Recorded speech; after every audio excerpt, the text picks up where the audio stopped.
Mesdames, Messieurs, bonsoir et bienvenue sur Challenge. Deux invités ce soir, deux invités pour nous dire comment ils font pour avoir la pêche, pour entreprendre en continuant d'innover quand tout le monde actuellement a le moral un petit peu brinque-ballant. Alors comment font nos deux invités? C'est ce que nous allons voir de suite et je vous les présente tout de suite. Salim Chaouch, vous êtes le directeur général de CS Media. Et Saïd Hamdani, vous êtes le directeur de Renault Tenders. Alors, je vais commencer par savoir un petit peu ce que vous allez apporter au marché économique aujourd'hui, puis nous verrons ensemble en quoi ce marché est difficile pour vous ou non. Alors, Saïd Hamdani, Renault Tenders, de quoi s'agit-il? Alors, Renault Tenders, c'est une plateforme en ligne, donc c'est un site où nous voulons créer un espace d'échange économique entre les entreprises. Donc il y a des entreprises qui mettent des demandes d'achat, ou qui ont en quelque sorte des appels d'offres dématérialisés, et des fournisseurs qui peuvent répondre directement en ligne.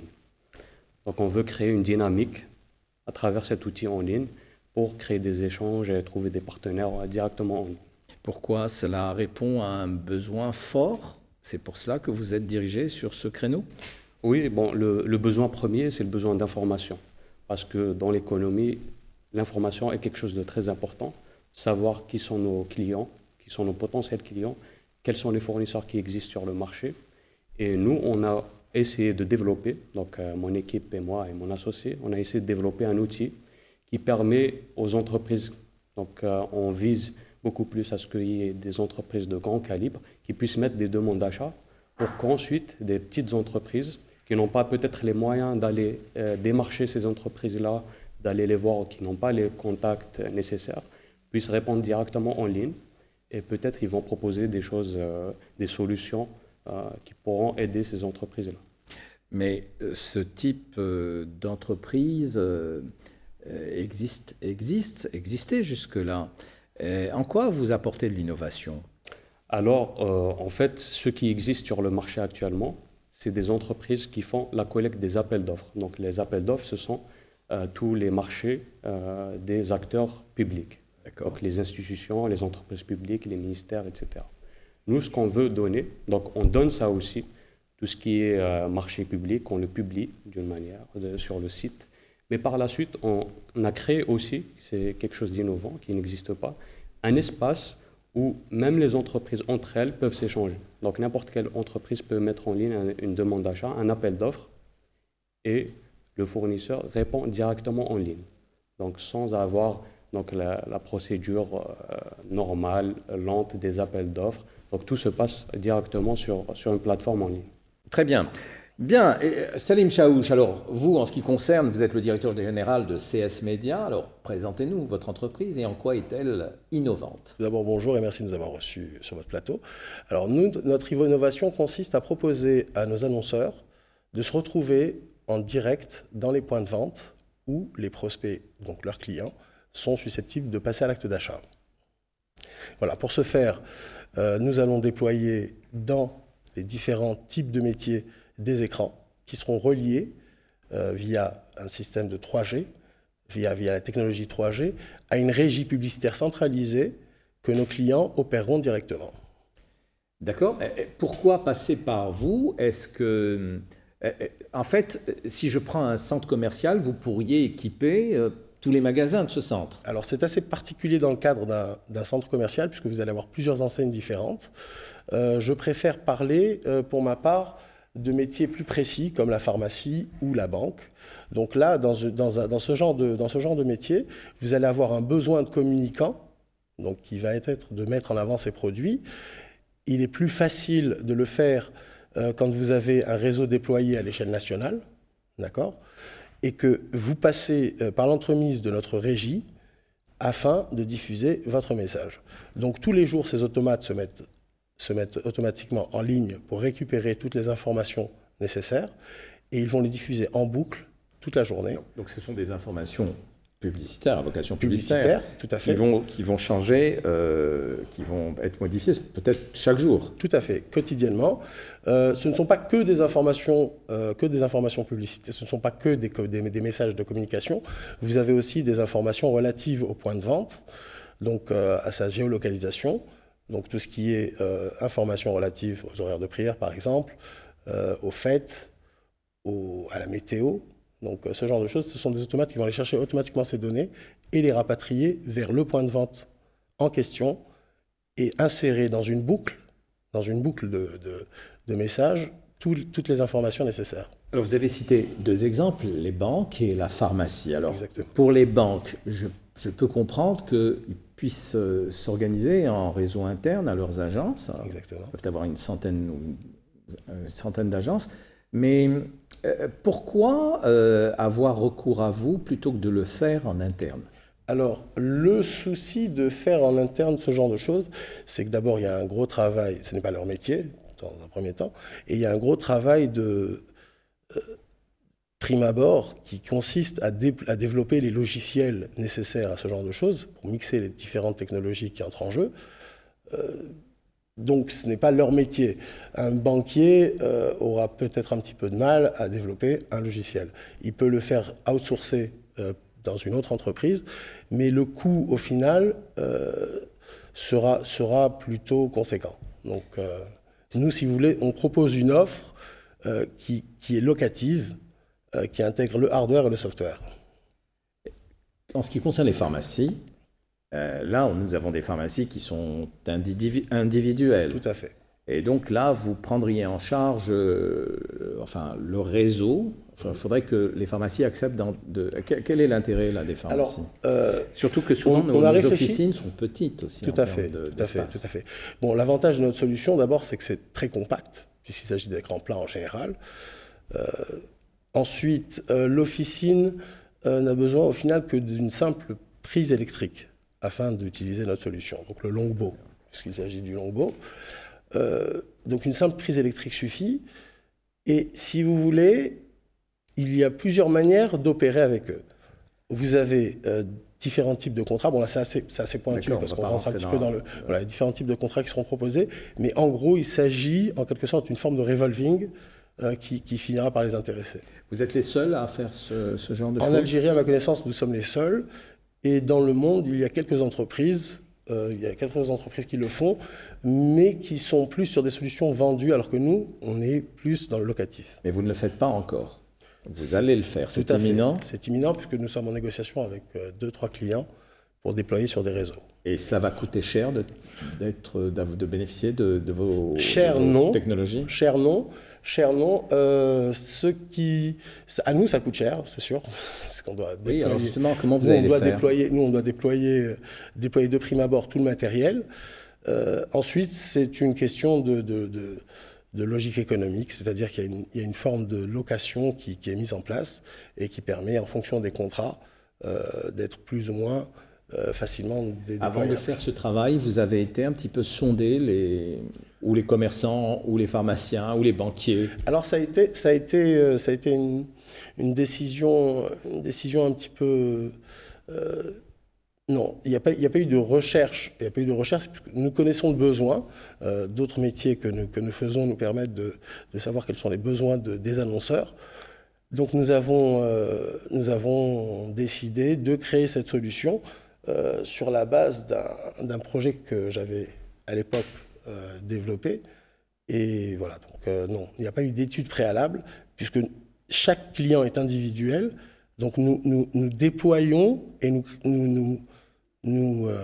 en fonction de chaque négociation, exactement. Il y a un déploiement différent. Vous savez qu'en Algérie, notamment, dans tous nos médias, en termes linguistiques, c'est l'arabe qui domine. Comment seront diffusés vos messages sur vos écrans? Est-ce qu'ils seront bilingues? Alors, a priori, ils seront trilingues pour les messages où il y a du son. Ouais. Nous ne favorisons pas particulièrement le son dans la diffusion des messages, parce que ce sont dans des lieux publics, et vous imaginez que, par exemple, la personne qui travaille dans ce lieu va être rapidement assommée par le même message qui se répète toute la journée, même si c'est une boucle plus ou moins longue. Donc le son, alors c'est très visuel. C'est très visuel, voilà. Je reviens vers vous, Saïd Hamdani. Renault Tender, c'est parti déjà, c'est en fonction. Oui, oui. D'accord. Comment vous faites pour vous faire connaître auprès des entrepreneurs? D'ailleurs, avant que vous me répondiez, vous pourriez travailler ensemble. Oui, je vais. Peut-être que sur certains... Nous avons déjà des clients qui sont, pas exactement dans votre créneau, mais qui sont dans l'affichage notamment. Donc, tout à fait. Alors, comment vous faire connaître auprès des entrepreneurs? Oui. Alors, pour nous faire connaître, ça passe par plusieurs canaux. Il y a des canaux, donc c'est nos canaux, c'est notre propre réseau qu'on a constitué depuis l'école. Je suis issu de Polytechnique, donc il y a un réseau de polytechniciens. On essaie de se faire connaître, on participe à des activités qui sont lancées dans l'école, etc. Il y a d'autres réseaux, par exemple les chambres de commerce. On essaie de rentrer en relation avec les chambres de commerce, de proposer l'outil à leurs membres. Donc c'est un outil où les membres qui peuvent l'utiliser pour s'informer sur les marchés qu'il y a en Algérie, mais aussi pour mettre en ligne des besoins, trouver de nouveaux clients, de nouveaux fournisseurs. Et puis bien entendu, il y a Challenge. Oui, exactement. Merci.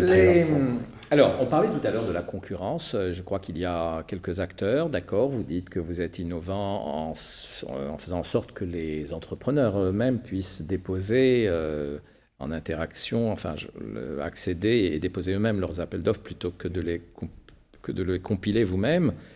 Mais combien ça va coûter à ces entrepreneurs? Est-ce que c'est un service qui coûte cher?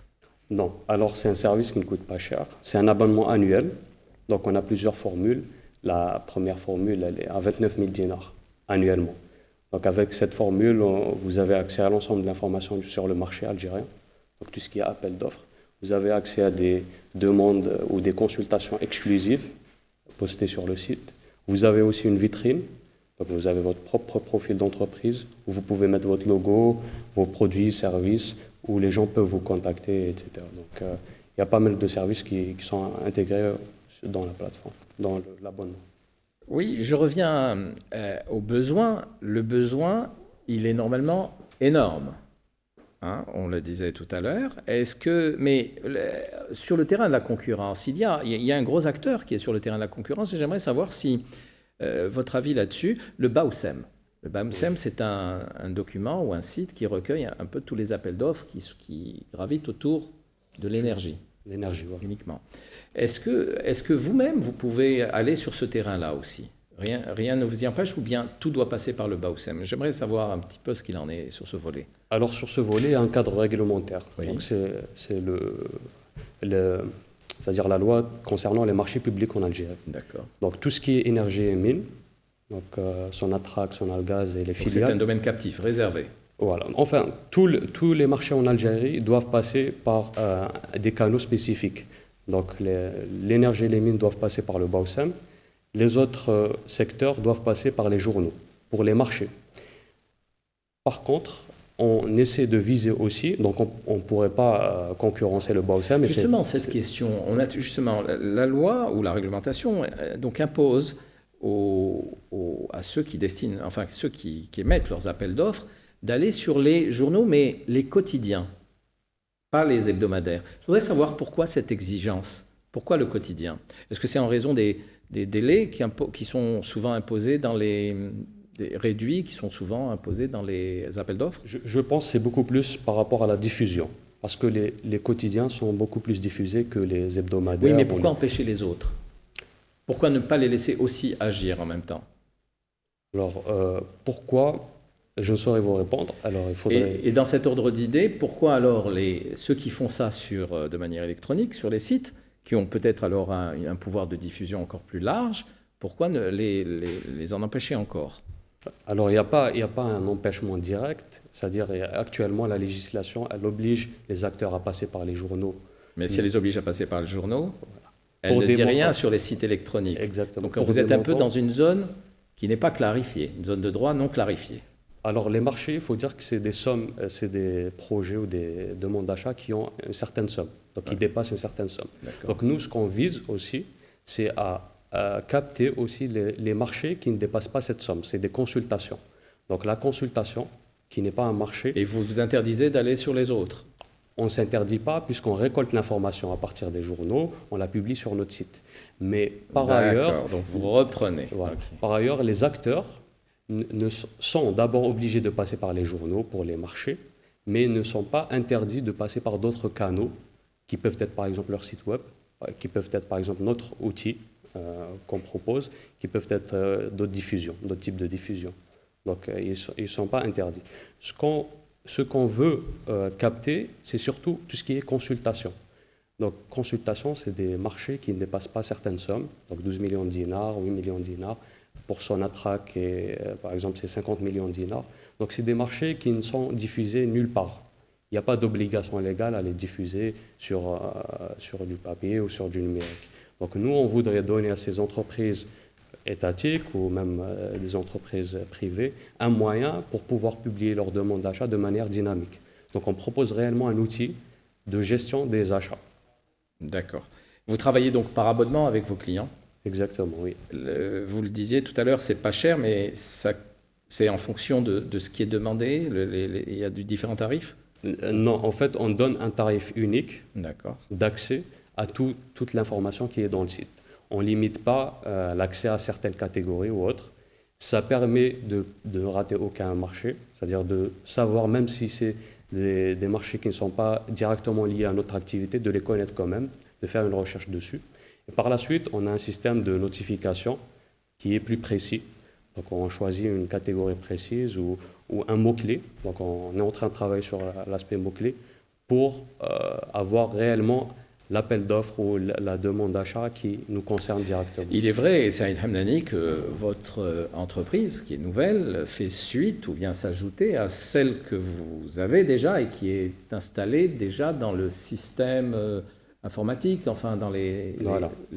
Donc on a lancé notre société, la société, on a une seule société, c'est Media Labs, qui est une SARL, que j'ai fondée avec un associé à moi, M. Selim Tari, qui était aussi avec moi durant nos années à l'école. Vous êtes tous les deux polytechniciens, c'est ça? Voilà, exactement. Depuis 2014, on a lancé l'entreprise et on réfléchissait à cette solution, Rhino Tenders, depuis 2015 environ.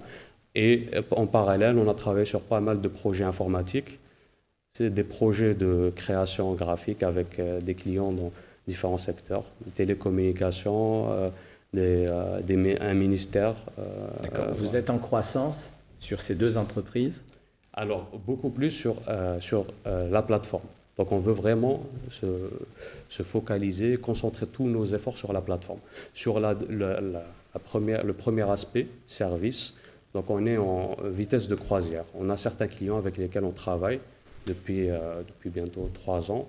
Et on ne souhaite pas vraiment nous développer sur cet aspect, mais beaucoup plus nous concentrer notre développement sur la plateforme. Vous avez entendu Salim Chaouch, qui n'est pas polytechnicien, mais qui en a toute l'intelligence. Qu'est-ce que vous pensez de son projet? Alors, c'est un projet qui est très intéressant. Donc, je pense en Algérie, tout ce qui est affichage est toujours en développement, mais il y a beaucoup à faire encore, surtout au niveau des points de vente. J'ai beaucoup d'amis qui travaillent dans ce secteur-là et ils trouvent beaucoup de difficultés à déjà analyser, à quantifier la performance de leur stratégie merchandising. Donc ça peut être un outil très intéressant et je pense qu'il n'y a pas de contraintes directement qui vont faire que ça ne réussisse pas. Justement, l'une des demandes qui vous sera faite, c'est un petit peu d'essayer d'évaluer le lien entre le consommateur et la technologie qui lui sera dédiée, parce qu'en fait, il va falloir trouver des espaces où on ait le temps de regarder vos écrans. Tout à fait. Tout à fait. Alors, le seul retour qu'on va finalement nous offrir à nos clients, c'est un accroissement des ventes. Si vous voulez, le fait que nous soyons la dernière ligne de communication au moment de la décision d'achat va forcément influer sur les habitudes de consommation. Donc on verra vos écrans jusqu'aux caisses. Jusqu'aux caisses, tout à fait. Jusqu'aux caisses, tout à fait. Et comment vous allez réaliser cet investissement? Parce que ça va être des centaines d'écrans qu'il va falloir mettre en action. Tout à fait, ce sont des centaines d'écrans. Alors, encore une fois, ce que j'essaie de vous expliquer tout à l'heure, c'est que ce sont des contrats qui sont négociés avec les gros annonceurs de prime abord, c'est-à-dire avant même le déploiement. Donc, c'est ce que je vous expliquais. Tout à l'heure, nous sommes en train de négocier avec certains secteurs d'activité afin de déployer d'abord dans la région centre, ensuite à l'est et à l'ouest, ces écrans. Le plus gros marché, bien sûr, ce sera le trade classique, c'est-à-dire la supérette, ce genre de choses. Ça, en effet, l'investissement est colossal. Donc, il se fera par étapes. Mais sur des niches commerciales, il va être plus facile d'implanter une centaine, 200, 300, 400 écrans. Comment vous allez réunir les fonds pour faire ce travail? Ce sont des contrats, donc encore une fois, qui sont négociés au préalable, et donc avec une partie d'investissement qui est supportée par les annonceurs. Les banques vous suivront ou pas? Les banques en Algérie ne suivent pas tout de suite, donc il faut d'abord avoir des bilans positifs. Une fois que vous en avez une, peut-être que ça fonctionnera mieux. Exactement. Donc nous sommes en négociation avec une banque justement afin de le déployer sur l'ensemble de leur réseau. Vous avez chiffré l'investissement qu'il vous faudra consentir au départ? Alors, notre investissement, il a été déjà lourd en temps, parce que ça fait 2 ans que nous travaillons sur cette application, sur tout le système de télédiffusion, ce nouveau type de média, puisqu'il s'agit vraiment d'un nouveau type de média. Ça fait plus de 2 ans que nous travaillons dessus, donc chiffré, oui, en temps déjà. Et en ce qui concerne les implantations dans les secteurs donc concernés par les négociations que nous avons déjà entamées, oui, c'est déjà chiffré, calculé et en passe d'être réalisé. Et on n'aura certainement pas les chiffres ce soir. Non. Vous, en venant ici ce soir, alors même que vos écrans ne sont pas encore placés, vous n'avez pas peur de vous faire voler l'idée? Si, de toute façon, toute idée peut être volée. Parce que nous-mêmes, au final, ce que nous faisons, c'est un mix de technologies. Donc, nous ne pouvons absolument pas breveter la solution. Mais le travail qui a été fait en amont est relativement complexe et lourd pour qu'il soit difficile à un concurrent qui démarrerait de rien de nous rattraper.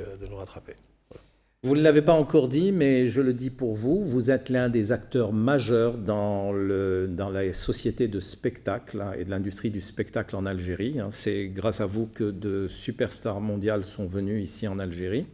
Et vous vous lancez dans ce nouveau créneau.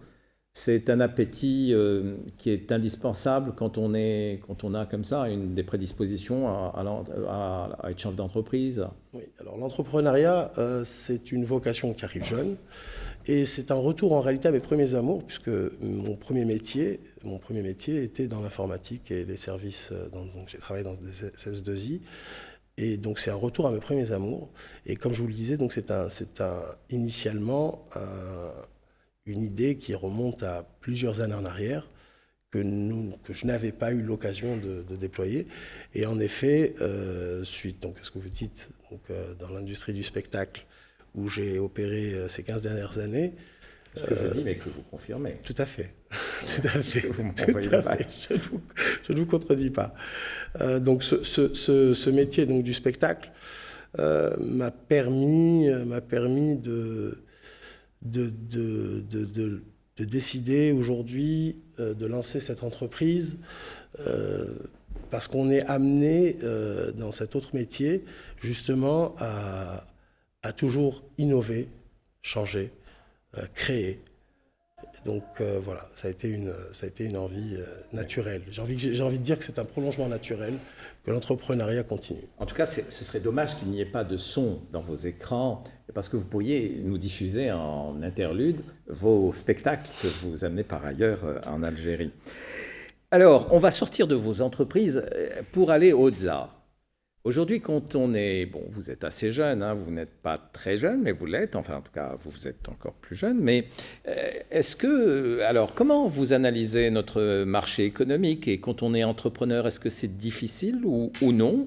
Bien entendu, c'est vrai qu'il y a tout le potentiel de l'Algérie qui est énorme, mais en face, il y a deux choses. Il y a les contraintes bureaucratiques notamment, et puis il y a la crise qui s'annonce.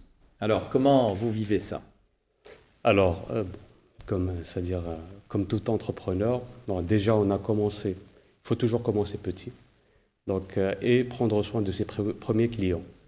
Donc c'est ça la pierre angulaire. Quand on commence, il faut toujours faire en sorte de développer des process, de comment travailler, comment créer un produit unique et qui apporte de la valeur à ses clients, à ses premier client, deuxième client, troisième client, et par la suite, voir grand et tracer, c'est-à-dire comment acquérir une dizaine de clients, une centaine de clients. Mais toujours essayer de commencer petit et bien. Donc je pense que c'est le meilleur chemin qu'on puisse prendre. J'ai l'impression d'entendre Issa Drablab qui dit commencer petit, voir grand et aller loin, c'est ça. Et vous alors? Alors nous, l'environnement économique nous a été particulièrement favorable dans le sens où nous apportons des solutions afin d'accroître les ventes. Donc, a priori, on est plus une solution pour nos annonceurs. Une solution, un plus. Et donc, a priori, nos clients gagnent de l'argent. Voilà. D'accord, donc de ce point de vue-là, d'accord. Mais il n'y a pas des choses qui vous empêchent d'aller plus vite, d'aller mieux? La seule chose qui nous empêche d'aller voilà, si vous aviez une baguette magique. Alors, si j'avais une baguette magique, en effet, ce serait de demander éventuellement aux banques, aux fonds d'investissement privés, d'être moins frileux quand il s'agit de déployer des solutions innovantes et ne pas attendre en effet que l'entreprise ait 2-3 ans afin de commencer à lui offrir des lignes de crédit qui lui permettent de réfléchir plus vite et de prendre des risques. Exactement. Donc le capital risque, en gros. Et ça n'est pas fait dans les différentes banques? Il n'y a pas des banques qui se distinguent un peu plus que les autres? Pas à ma connaissance. Faites plaisir à votre banque qui est Il y a des fonds. Non, notre banque, nous, ça se passe très bien avec eux. D'ailleurs, je les salue. Sauf qu'ils ne prêtent pas assez. Ils ne prêtent pas assez, c'est ça. D'accord. Alors vous, d'accord, je vous ai entendu, mais vous n'avez pas identifié les problèmes. Est-ce qu'il y a des problèmes que vous voyez qui... Alors, le premier problème, je pense, c'est-à-dire la difficulté de changement, c'est-à-dire la résistance au changement. Parce que nous, on essaie d'apporter des process, donc un nouvel outil qui va intégrer des process qui existent déjà. Alors, qui est résistant à ce niveau-là? Alors, ça peut être les utilisateurs, donc les acheteurs, les gens du mal, qui ne se mettent pas tout de suite, qui ne se lancent pas tout de suite voilà, parce qu'ils ont l'habitude d'avoir un certain process qui est peut-être opaque, qui n'est pas transparent, qui peut être beaucoup de choses. Et là, on n'essaie pas de les avoir comme clients demain. Non, pourquoi pas? Parce que nous, on est juste un outil. Donc, il faut comprendre qu'on est un outil qui aide à gérer. Oui. Donc, et non pas quelque chose qui se substitue à un travail ou autre. Donc, c'est un outil. Mais là, en Algérie, il y a toujours la difficulté, la résistance au changement. Notamment parce que les outils technologiques ne sont pas encore très bien, ils ne pénètrent pas encore très bien tout ce qui est économique, les entreprises. Je pense que la population est beaucoup plus flexible et adopte beaucoup plus les nouvelles technologies que les entreprises. Mais je pense que ça va venir. Donc on travaille dessus, c'est ça un peu la difficulté qu'il y a. D'accord. Au niveau de la jeunesse économique, aujourd'hui, est-ce que vous avez l'impression qu'aujourd'hui, autour de vous, ça bouillonne bien? Est-ce que vous entendez aujourd'hui des opérateurs jeunes qui sont autour de vous? Quels sont les soucis qu'ils ont de manière générale? Je ne parle pas de vous, puisque visiblement, vous visez bien votre clientèle, et donc elle vous le rend bien en termes de paiement de facture. Mais au-delà de ça, est-ce qu'aujourd'hui, les jeunes, selon vous, sont incités à aller vers le monde de l'entrepreneuriat comme il le faudrait, ou bien le discours est double? Enfin, le discours plutôt est contradictoire à la réalité des procédures, notamment. Pour ma part, j'ai l'impression que... Mais peut-être que non, hein, on a l'impression que j'essaye de vous pousser vers un... Absolument pas. Peut-être que non, Peut-être que les choses s'améliorent et tout va bien. Hein. J'ai l'impression quand même qu'il y a un terreau très favorable en Algérie à l'entrepreneuriat. Oui. D'accord ? Vous avez toute une batterie d'aide qui est apportée par l'État pour les jeunes. Vous avez, qui fonctionne plus ou moins bien, hein, on va pas, je ne juge pas le processus. Ouais. Mais le terreau est favorable à l'investissement. La frilosité des jeunes, peut-être difficile à expliquer, mais je reviens sur mon cas, par exemple, il y a 15 ans, donc quand j'ai commencé à vouloir me lancer un petit peu dans la création d'entreprises et ce genre de choses, nous sommes issus de l'ANSEJ. Initialement, notre première société est issue de l'ANSEJ. Donc, ce sont des... Prenez, vous qui avez démarré, pas en tant que salarié, mais en tant que propriétaire d'entreprise, en chef d'entreprise, vous avez démarré donc avec la société Spectacle. Tout à fait. Avec l'ANSEJ. Tout à fait. Et est-ce qu'au niveau alors, toujours au niveau des banques, ça a bien suivi aujourd'hui dans l'accompagnement? Alors, nous initialement, bon, c'était une petite entreprise. Sur le volet agrément, parce que pour faire du spectacle, il faut un agrément. Pour le spectacle public. Est-ce que l'agrément était facile à obtenir? Alors l'agrément, c'est quelque chose de relativement nouveau, donc qui a été mis en place il y a quelques années par le ministère de la Culture. Nous, on était exonérés de ce genre de choses qui n'existaient pas. Et lorsque l'agrément a été imposé, est-ce que vous deviez vous y soumettre ou pas à nouveau? A priori, si nous organisons des événements publics, vous devez vous y contraindre. Même si votre entreprise est antérieure. Hein, même si votre entreprise est antérieure, tout à fait. C'est un agrément qui est renouvelable auprès du ministère. Et vous l'avez, cet agrément? Nous ne faisons plus d'événements publics. Alors c'est quoi un événement public? Nous faisons des événements privés. Un événement public, c'est quand vous faites appel à un public qui n'est pas ciblé de prime abord, qui va payer un accès, qui va venir dans un lieu ouvert à tous. Ouvert à tous. Voilà. Et ça, mais c'est ce que vous faites, puisque vous nous ne le faisons plus. Nous ne le faisons plus. Nous ne le faisons plus. Aujourd'hui, nous faisons des événements privés pour des entreprises privées. Voilà. Donc, et je peux vous demander pourquoi? Parce qu'aujourd'hui, nous avons diversifié notre métier. Enfin, pas notre métier, disons. Nous avons diversifié au sein de notre entreprise les différents métiers que nous faisons. Et aujourd'hui, le public, tout du moins l'événementiel, ne représente plus une grosse partie de... Mais ça ne coûterait rien de demander un agrément? Tout à fait, tout à fait. Et on vous le donnerait normalement? A priori, oui. A priori, oui. Bien, je poursuis juste avec vous pour vous demander quels sont maintenant vos nouveaux projets, s'il y en a. Alors nous, aujourd'hui sur CS Media, bien entendu, c'est de déployer nos premiers longbows, donc les premières unités longbow distantes à l'échelle nationale. C'est quelque chose qui est relativement lourd à mettre en place, parce que vous avez bien compris, il s'agit d'investissements quand même relativement importants. Donc à terme, c'est ensuite d'intégrer d'autres métiers et de diversifier notre offre dans les nouvelles technologies. Parfait. Saïd Hamdani, vous, pour les nouveaux projets, vous qui avez les yeux qui brillent alors qu'il est, quels sont les nouveaux projets?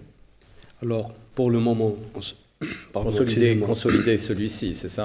Exactement. Donc, on veut vraiment investir sur ce créneau et développer un outil réel qui puisse aider les entreprises à trouver des marchés ou les entreprises à trouver des fournisseurs. Et par la suite, se développer sur d'autres régions géographiques. Donc, notamment, on est en train d'étudier d'autres marchés que l'Algérie pour intégrer des informations concernant ces marchés-là. Parce qu'on sait qu'actuellement, il y a beaucoup d'acteurs algériens qui veulent connaître ce qui se passe aux alentours. Non pas qu'en Algérie, parce qu'à cause de la crise, il y a beaucoup moins de marchés, beaucoup moins d'opportunités. Vous allez aller voir ailleurs. Exactement. Le gouvernement vous y encourage en ce moment. Voilà. Eh bien, écoutez, merci beaucoup. Merci à vous. Voilà, je pense qu'on connaît mieux un petit peu à la fois ce que vous faites et ce que vous pensez de ce qui tourne autour, c'est-à-dire de notre écosystème. Mais apparemment, au-delà des banques qui sont un petit peu frileuses, rien n'a enregistré de particulièrement grave. Je vous remercie beaucoup et je vous souhaite beaucoup de choses pour vos deux entreprises. Mesdames, Messieurs, merci de nous avoir suivis et je vous donne quant à nous rendez-vous pour samedi prochain à 19h15. Merci.